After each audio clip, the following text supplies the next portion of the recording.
में गुज़िश्ता रात मुलजिम की सेल्समैन पर जान से मार देने की नीयत से सीधे फायरिंग। लाहौर अब तक टाइम न्यूज़ ने मुलजिम शुएब को रास्ता न देने पर तलख्यामी करते हुए और फायरिंग करने की सीसीटीवी फुटेज हासिल कर ली। आए जानते हैं हमारे नुमाइंदे मलिक मोहम्मद इमरान से। जी मलिक इमरान, बताइएगा क्या तफसीलात हैं? हाँ जी बिल्कुल, उमर सेंटर हाल रोड मार्केट में गुज़श्ता रात मुलज़म की सेल्समैन पर जान से मार देने की नीयत से सीधी फायरिंग। मुलज़म पहले सेल्समैन को मोटरसाइकिल जल्दी ना हटाने पर थप्पड़ रिसीव करता है।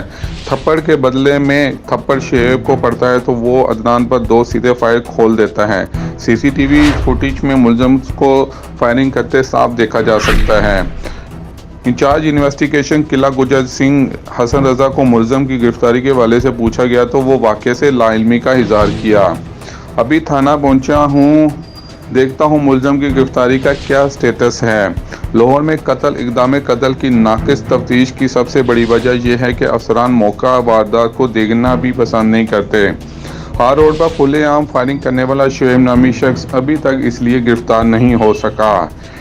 इन्वेस्टिगेशन विंग अफसरान की आए रोज़ मतैयत अफसरान के साथ मीटिंग भी किसी काम की नहीं। थानों की नई बिल्डिंग बनने के बावजूद कल्चर वही पुराना है। लाहौर हार और ताजरान का खौफा राज फैलाने वाले मुलज़म को जल्द से जल्द गिरफ्तार करने की इस्तात की है।